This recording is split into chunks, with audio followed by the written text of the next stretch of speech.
안녕하세요. 여러분 안녕하세요. 오랜만이죠? 아유 진짜 나 기다리진 않았죠? 잘들 살고 있었죠? 요새 또 이렇게 소식이 뜨겠냐고요? 그래요. 좀 시간이 많이 남지 않은 상황에서 양심상 원래 요새 진짜 아무것도 하기 싫어서 안 하려고 했는데 양심상, 그리고 크리스마스 때는 그래도 뭔가 크리스마스 관련 옷을 하나 입혀갖고 사진을 올려야 되지 않을까 하는 그런 어떤 양심에 근데 진짜 일하기가 너무 싫어갖고 아무것도 하기 싫었거든요 요새. 왜 요새 일하기 싫었냐고요? 일단은 순차적으로 말씀을 드리자면, 제가 말씀을 드렸지만 이제 등이 아팠고, 등이 아프다 보니까 전기방석 같은 거에 좀 누워서 등을 오랫동안 지지다 보니까 자꾸 이제 누워있게 되고, 누워있다 보니까 누워서 뜨개를 할 수는 없더라고요. 해봤어요. 팔이 아파요. 팔이 아프고 목이 아파.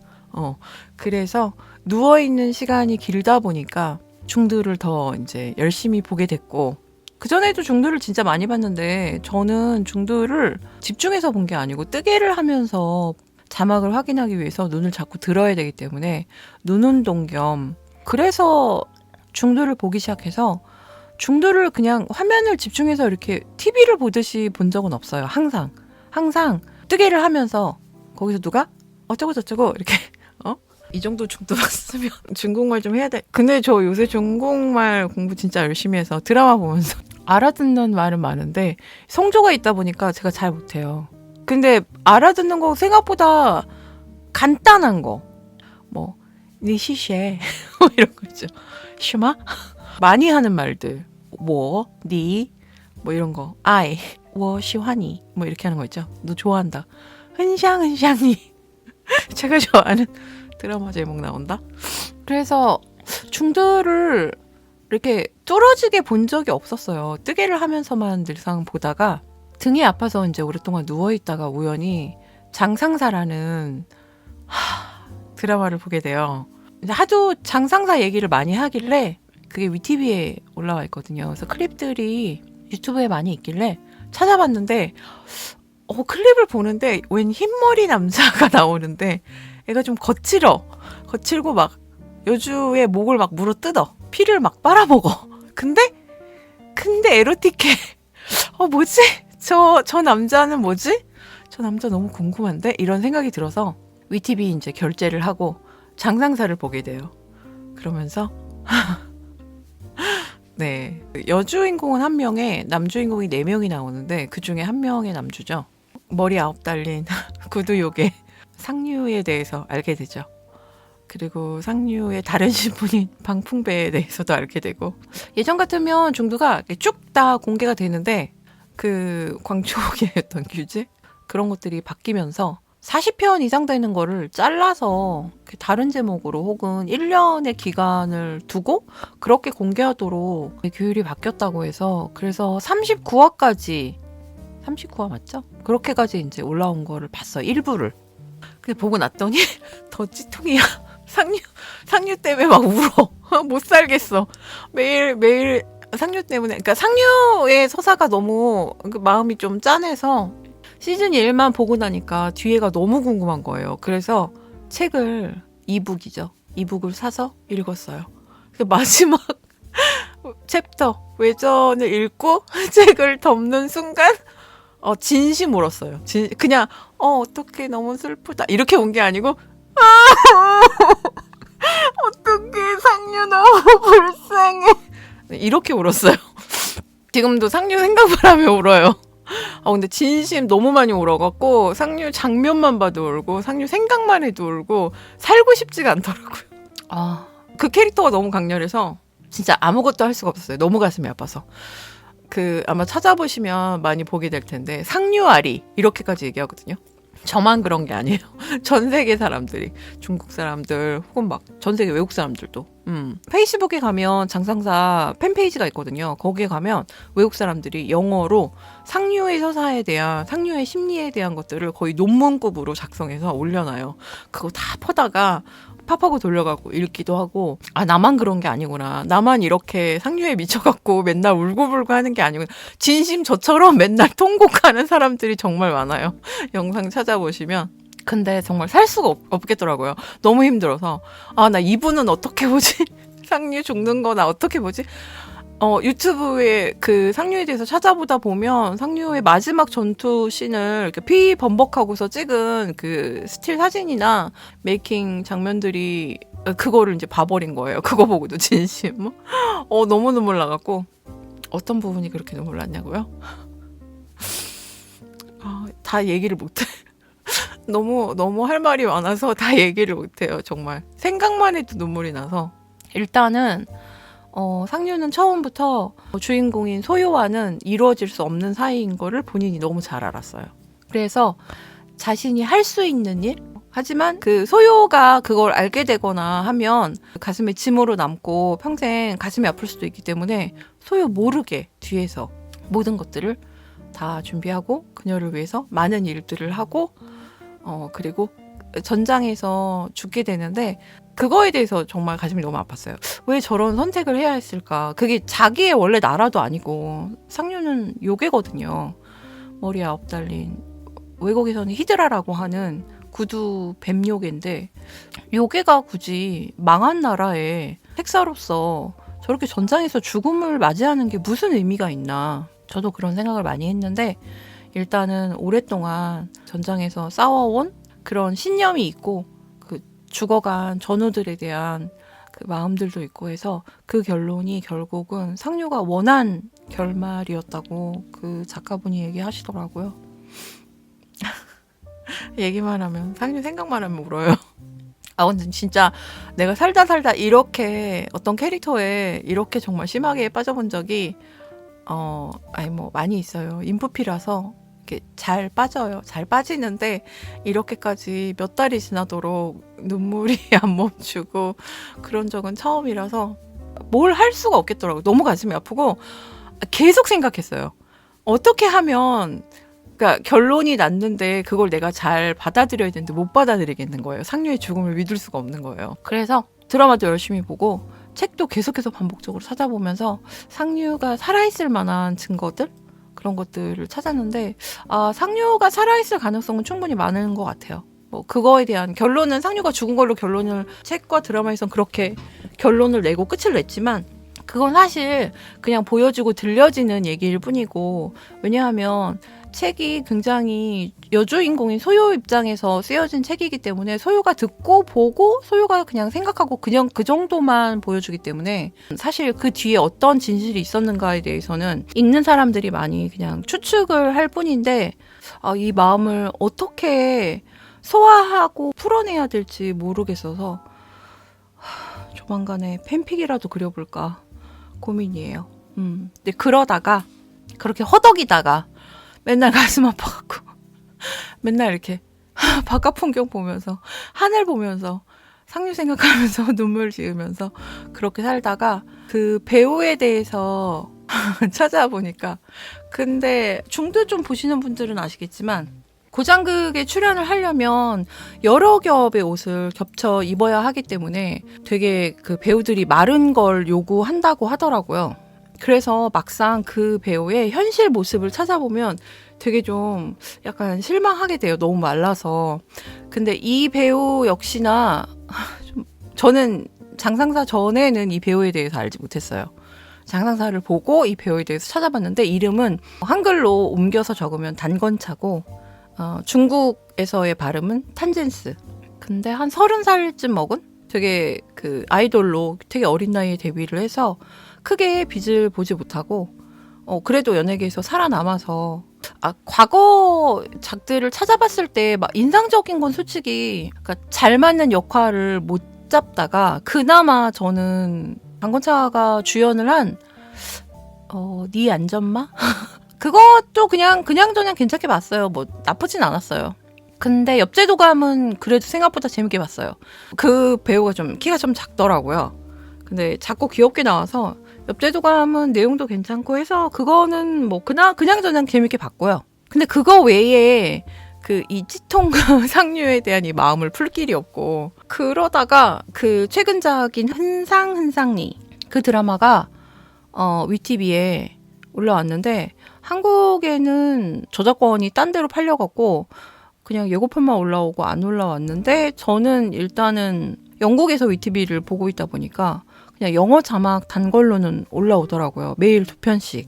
그래서 그거를 하염없이 매일매일 기다리면서 2편씩 봤죠. 근데 거기서 세상 달콤한 진짜 달달한 내용이라서, 그래서 약간 그 상류 서사 때문에 그 상처받은 마음을 흔상흔상리 때문에 좀 치유를 받으면서, 진짜 달달하거든요, 내용이.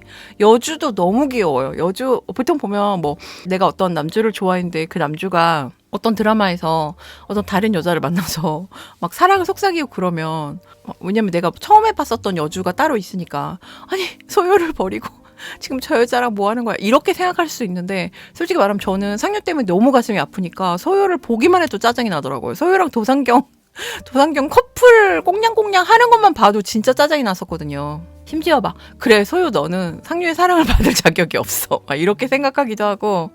그리고 소유 저거 분명 지금 그 피 때문에 살해 당했을 때, 그때 이제 상류가 살려주면서 피를 상류 피로 바꿔주잖아요. 그러면서 그 소유의 몸에 변화가 생겨서 상류처럼 바다에서 숨을 쉬고 말을 할 수 있고 빠르게 헤엄칠 수 있는 상태가 됐잖아요. 그러니까 반요괴처럼 된 거죠.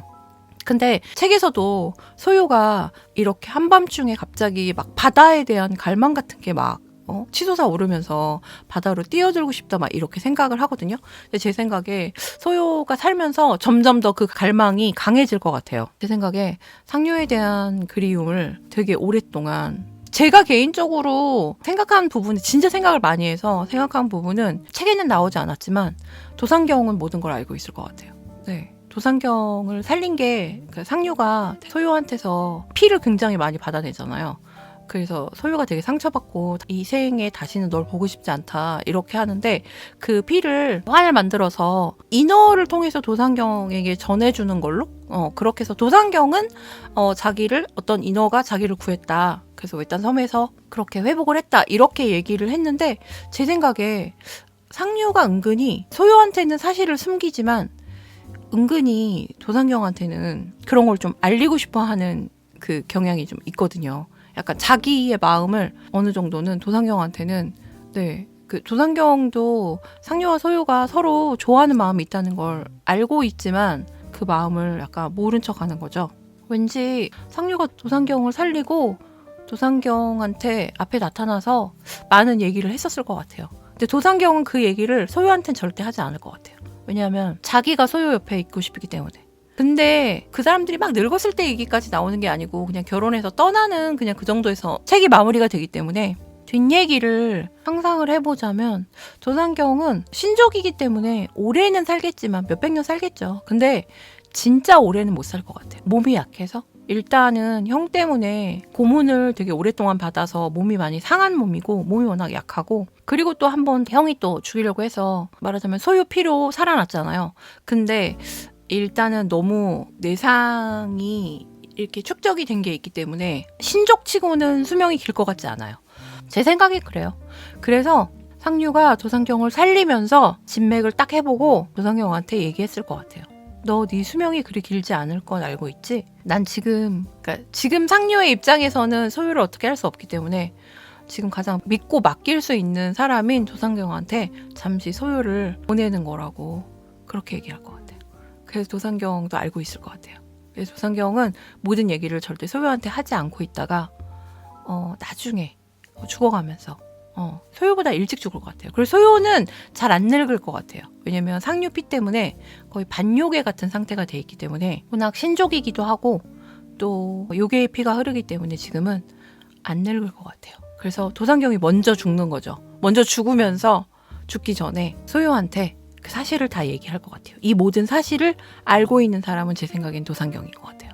그래서 그 얘기를 하고, 소유는 도상경이 죽고 나서 제 생각에 소유는 그동안 참아오던 바다에 대한 갈망을 참지 못하고 자주 바다로 뛰어들어서 바다를 헤매면서, 제 생각엔 상류가 상류의 죽음에 대해서 제가 생각을 해봤을 때 왠지 되게 잘 꾸며진 쇼 같다는 생각이 들었어요. 그냥 자연스럽게 그렇게 죽었다기보다는 너무 보여지게, 너무 화려하게 막 보여지게 세상 모든 사람들한테 확실하게 상류가 죽었다라는 걸 보여주게 막 피가 다 흘러나와서 섬 전체가 다 까매지고 풀이며 뭐 나무며 다 죽고 막 이렇게 까만 선물을 변했다고 하잖아요.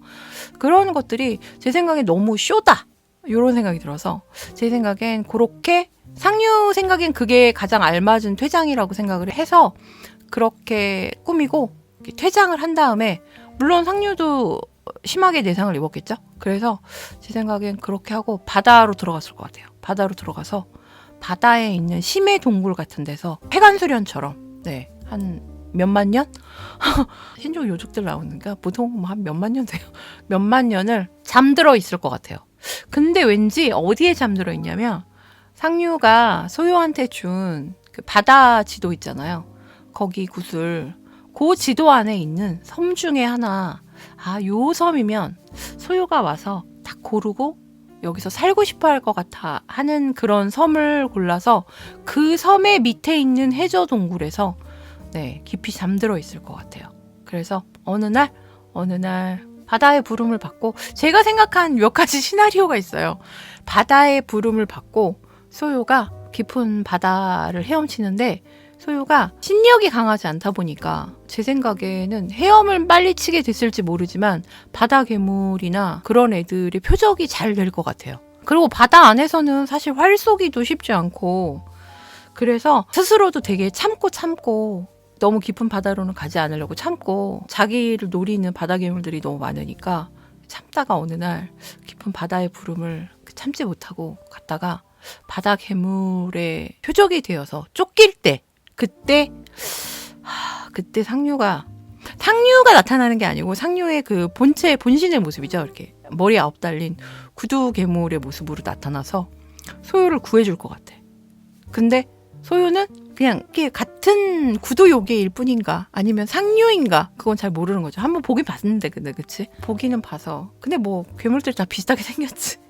그래서 그 소요를 구해주고 호련이 사라져. 그래서 소요가 그 바다 괴물을 찾아서 제 생각에 바다로 다시 들어가서 구두 요괴를 찾아서 헤매다가 어떤 해저 동굴로 들어가서 거기 잠들어 있는 상류를 머리 9 달린 뱀의 모습인 거죠. 그거를 발견할 것 같아요. 그리고 직감적으로 느꼈을 것 같아. 이게 상류구나. 그리고는 자기 피를 먹일 것 같아요. 자기 피가 치유 능력이 있기 때문에 그렇게 해서 상류를 다시 만날 것 같아요. 그렇게 생각하지 않으면 내가 살 수 없을 것 같아요. 너무 가슴이 아파서. 근데 흔상흔상이 때문에 저는 단건차라는 배우와 상류나 방풍배 이런 것들을 이렇게 떨어뜨려서 생각하지 못하고 그냥 다 상류라고 생각하거든요. 상류가 머리가 9 달린 뱀이고 그 한 개의 머리에 또 9개의 화신 여러 다른 사람으로 다른 인격으로 변신할 수 있거든요. 그래서 단건차든 방풍배든 보청청이든 앞으로 나올 모든 단건차 배우가 연기한 모든 캐릭터들은 다 상류의 화신이다. 전 그렇게 생각하고 있어요. 다 상류다.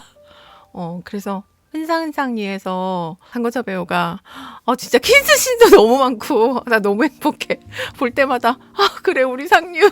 현대극에서 저렇게 사랑하고 사랑받는 모습을 보니까 진짜 힐링되더라고요. 너무 그 아팠던 가슴이 막 상처 치유되고 그래서 너무 좋았어요. 너무 많이 보고 싶어요. 저는 단건차 배우를 상류 때문에 알게 돼서 정말 너무너무 좋아해서 매일매일 아침에 일어나면 뭐 네이버 블로그, 유튜브, 인스타에 새로 올라온 사진들, 영상들을 계속 찾아보거든요. 너무 보고 싶어요. 그 사람의 연기를 계속 더 보고 싶어요. 심지어 저 요즘 장월신명이라고 라온이 배우도 진짜 그 전에 향밀에서 보고 찌통 서브 남주죠. 가슴 아픈. 저 약간 그런 캐릭터를 좋아하나 봐요. 그래서 그걸 보고 라온이한테 진짜 빠졌는데 라온이가 향밀 이후에 나왔었던 작품 중에서 크게 기다렸던 게 있긴 했었는데 그거는 약간 오히려 비로맨스 그쪽이라서 심의를 통과를 못 해갖고 못 나오고 있지만 그거 빼고 뭐 하나 더 있었는데 근데 그것도 그냥 그랬어요. 솔직히 말하면 라온이 배우의 문제는 여배우들하고의 케미가 느껴지지 않아요. 연기는 굉장히 잘하는데 여자들하고의 그 씬에서 별로 케미가 느껴지질 않아서. 근데 저는 장월신명 솔직히 말하면 라온이가 너무 살이 빠지기도 했고 화장이 너무 과하기도 하고 처음에 시작할 땐 조금 별로였거든요. 근데 보다 보니까 라온이가 진짜 연기를 잘해서 잘 보고는 있는데 저 역할을 우리 단배우가 했었으면 어땠을까. 나 진짜 너무 이해 갔을 것 같은데. 단배우의 정말 가장 큰 장점이 그건 것 같아. 연기를 너무 잘하고 표정 연기를 너무 잘해서 슬픈 표정을 하고 그러면 진짜 세상이 무너지는 것 같아요. 내 가슴이 무너지는 것 같아. 그래서 감정이입이 팍 되도록 너무 연기를 잘해주니까 그래서 이렇게 드라마틱한 역할을 하면 진짜 하다못해 막 이 단배우의 상류 연기 때문에 살고 싶지 않다는 생각이 들게끔 만든다니까요.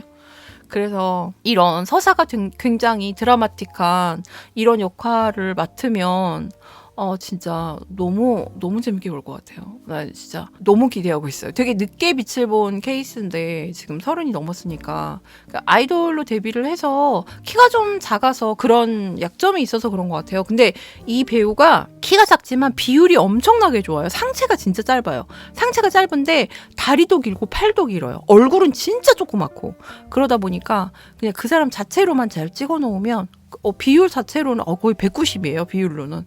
근데 이제 다른 사람들하고 같이 세워놨을 때 그때 이제 좀 약간 티가 나죠. 키 작은 거나 이런 것들. 근데 솔직히 말하면 더 키 크고 되게 잘생기고 남자답게 생기고 이런 배우들이 나온 드라마를 봤을 때 아무 감흥이 없던 적이 너무 많기 때문에 특히 뭐 양양 차시전화 보다가 진짜 전 중도에 포기했던 이유가 두 사람의 케미가 아무것도 안 느껴져.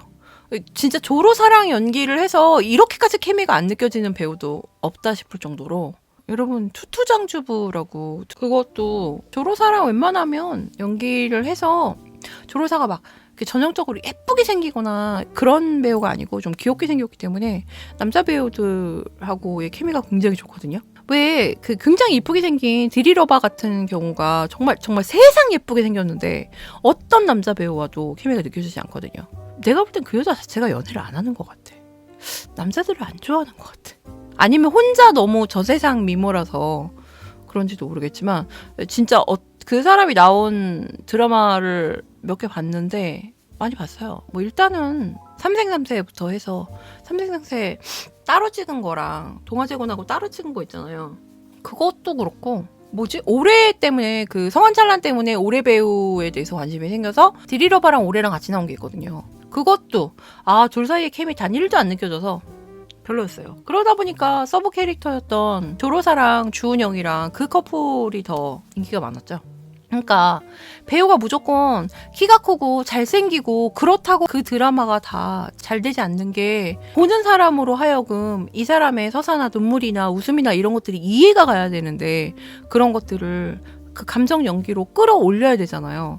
그런데 이 당근차 배우는 키는 작지만 그런 부분으로 정말 탁월하다고 생각해요. 저는 앞으로 이 배우가 찍는 모든 드라마를 너무너무 기다리고 있고 꼭 여러분도 근데 만약에 흔상흔상님만 맨 처음에 단배우를 모르는 상태에서 그냥 흔상흔상님만 보면 그냥 달달한 드라마구나 이렇게 제 생각에 감흥이 좀 적을 것 같아요. 일단 장상사를 먼저 보고 상류와 방풍배의 서사에 찌통으로 상처를 대박 받은 다음에 살 수가 없어 나 숨을 못 쉴 것 같아 막 이런 상황에서 흔상흔상니를 보면 정말 매 회의 모든 씬이 다 감사하고 엄마 미소로 보게 되죠. 아유 내 새끼 저기서 저렇게라도 행복하니 내가 다 기쁘다 이런 마음으로 보게 되는 것 같아요. 지금 위티비에서 나머지 지금 에피소드가 한 7편 정도 남았는데 그게 뒤쪽에 근데 진짜 달달한 장면이 대거 모여있다는 리뷰를 읽어서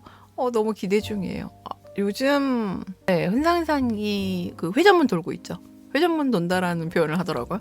이렇게 쭉 보고 다시 1화부터 다시 보는 거예요. 그러니까 예를 들어 쭉 보다가 지금 25, 26화가 공개가 된다. 그럼 25, 26을 봐요. 그리고 다시 1화부터 다시 봐요.